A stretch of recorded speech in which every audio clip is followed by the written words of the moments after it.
ನೀವು ಪಾಸ್ಪೋರ್ಟು ನಿಮ್ಮ citizenship prove ಮಾಡಲ್ಲ, ಆಧಾರ್ ಕಾರ್ಡು ಅಂತ ಇಲ್ಲ, ನಿಮ್ಮ ರೆಸಿಡೆನ್ಸಿ ಸರ್ಟಿಫಿಕೇಟು ಇಲ್ಲ ಅಂತೀರಾ, ಬ್ಯಾಂಕ್ ಅಕೌಂಟ್ ಕೊಟ್ಟರೆ ಅದನ್ನೂ ಇಲ್ಲ ಅಂತೀರಾ. What is your document to prove your citizenship?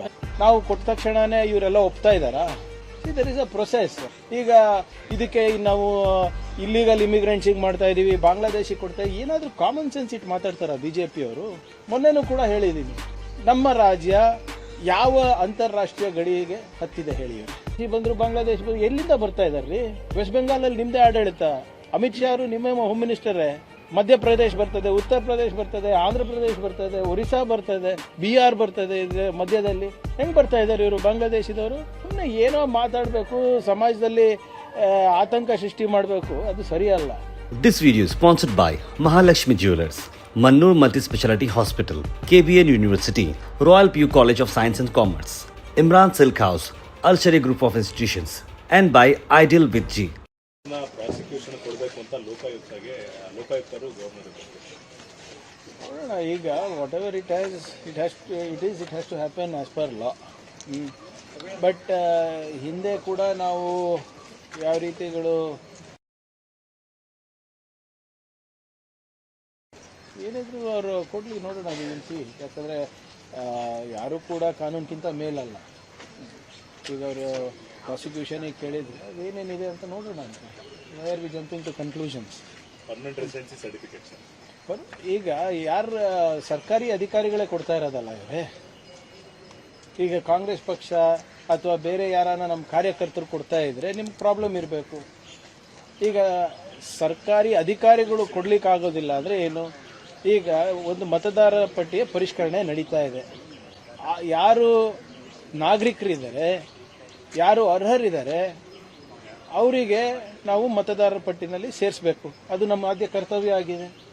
ಅದನ್ನು ಪರಿಶೀಲನೆ ಮಾಡಿಬಿಟ್ಟು, ಪರಿಷ್ಕರಣೆ ಮಾಡಿಬಿಟ್ಟು ಒಂದು ಉತ್ತಮವಾದಂಥ ಪಟ್ಟಿ ಬಿಡುಗಡೆ ಮಾಡೋದು ಎಲೆಕ್ಷನ್ ಕಮಿಷನ್ ಅವ್ರದ್ದು. ನಾವು ಕೊಟ್ಟ ತಕ್ಷಣವೇ ಇವರೆಲ್ಲ ಒಪ್ತಾ ಇದ್ದಾರಾ? There is a process. ಈಗ ಇದಕ್ಕೆ ನಾವು ಇಲ್ಲಿಗಲ್ ಇಮಿಗ್ರೆಂಟ್ಸಿಗೆ ಮಾಡ್ತಾ ಇದೀವಿ, ಬಾಂಗ್ಲಾದೇಶಿಗೆ ಕೊಡ್ತಾ ಇದೀವಿ, ಏನಾದರೂ ಕಾಮನ್ ಸೆನ್ಸ್ ಇಟ್ಟು ಮಾತಾಡ್ತಾರ ಬಿಜೆಪಿ ಅವರು? ಮೊನ್ನೆನೂ ಕೂಡ ಹೇಳಿದ್ದೀನಿ, ನಮ್ಮ ರಾಜ್ಯ ಯಾವ ಅಂತಾರಾಷ್ಟ್ರೀಯ ಗಡಿಗೆ ಹತ್ತಿದೆ ಹೇಳಿ ಇವರೇ? ಬಾಂಗ್ಲಾದೇಶಿ ಬಂದ್ರು, ಬಾಂಗ್ಲಾದೇಶ ಬಂದ್ರು, ಎಲ್ಲಿಂದ ಬರ್ತಾ ಇದಾರ್ರಿ? ವೆಸ್ಟ್ ಬೆಂಗಾಲಲ್ಲಿ ನಿಮ್ದೇ ಆಡಳಿತ, ಅಮಿತ್ ಶಾ ಅವರು ನಿಮ್ಮ ಹೋಮ್ ಮಿನಿಸ್ಟರೇ. ಮಧ್ಯಪ್ರದೇಶ ಬರ್ತದೆ, ಉತ್ತರ ಪ್ರದೇಶ ಬರ್ತದೆ, ಆಂಧ್ರ ಪ್ರದೇಶ ಬರ್ತದೆ, ಒರಿಸ್ಸಾ ಬರ್ತದೆ, ಬಿಹಾರ್ ಬರ್ತದೆ, ಮಧ್ಯದಲ್ಲಿ ಹೆಂಗ್ ಬರ್ತಾ ಇದ್ದಾರೆ ಇವರು ಬಾಂಗ್ಲಾದೇಶದವರು? ಸುಮ್ಮನೆ ಏನೋ ಮಾತಾಡಬೇಕು, ಸಮಾಜದಲ್ಲಿ ಆತಂಕ ಸೃಷ್ಟಿ ಮಾಡಬೇಕು, ಅದು ಸರಿಯಲ್ಲ. ನಿಮ್ಮ ಪರ್ಮನೆಂಟ್ ರೆಸಿಡೆನ್ಸಿ ಸರ್ಟಿಫಿಕೇಟ್ ಕೊಡ್ತಾ ಇರೋದು ಸರ್ಕಾರಿ ಅಧಿಕಾರಿಗಳು. ನಿಮ್ಗೇನಾದರೂ ತೊಂದರೆ ಇದ್ರೆ ಅದನ್ನ ಪ್ರೂವ್ ಮಾಡಿ. ಅದನ್ನ ಕೊಡೋ ಅಧಿಕಾರ ರಾಜ್ಯ ಸರ್ಕಾರಕ್ಕಿಲ್ಲ, ಅದನ್ನ ಕೊಡಬೇಕಾಗಿರೋದು ಕೇಂದ್ರ ಗೃಹ ಇಲಾಖೆ.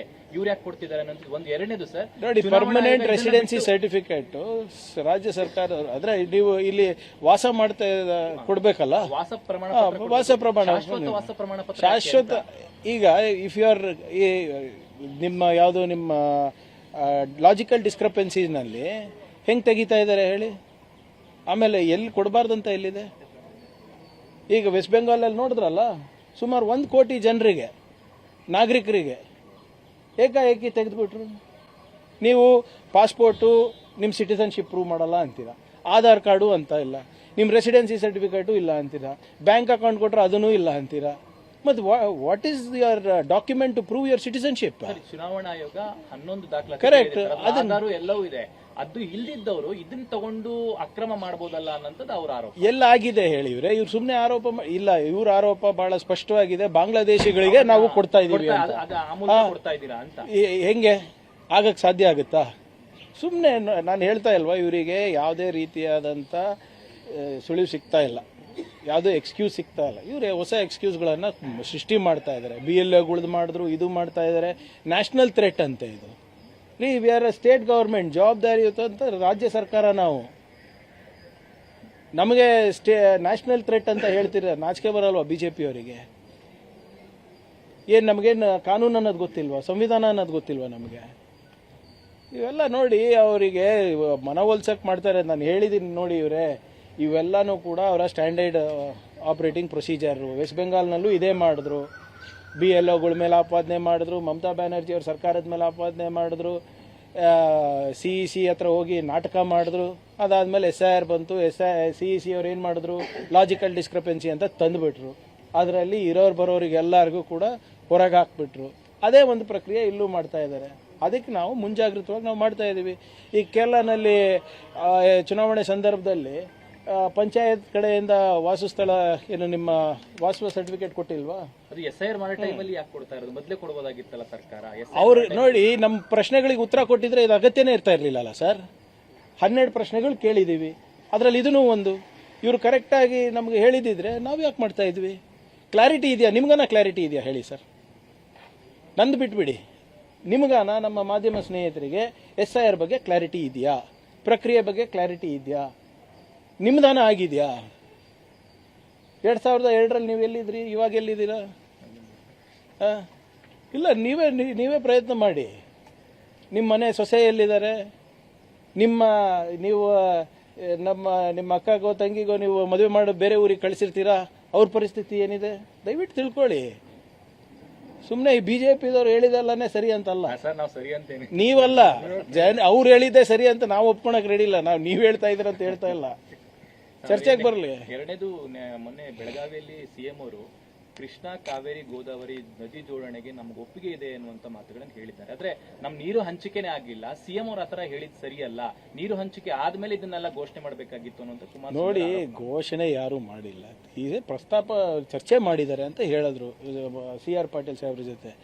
ಅದಕ್ಕೆ ಯಾಕೆ ಇವರು ಇದು ನದಿ ಜೋಡಣೆ ಅಷ್ಟು ಸುಲಭದ ಕೆಲಸ ಹೇಳಿ?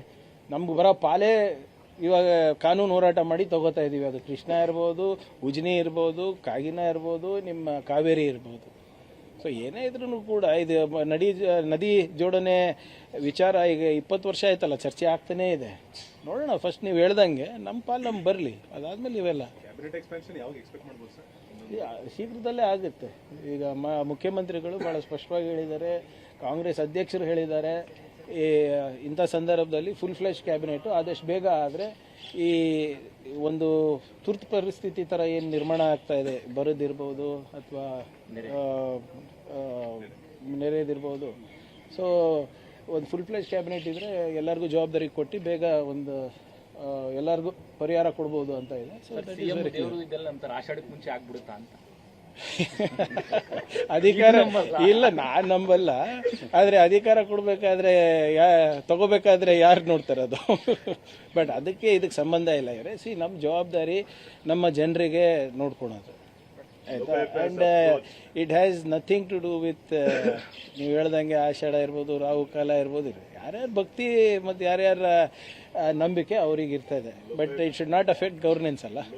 This video is sponsored by Mahalakshmi Jewelers, Mannur Multi-Speciality Hospital, KBN University, Royal PU College of Science and Commerce, Imran Silk House, Alshari Group of Institutions, and by Ideal with G.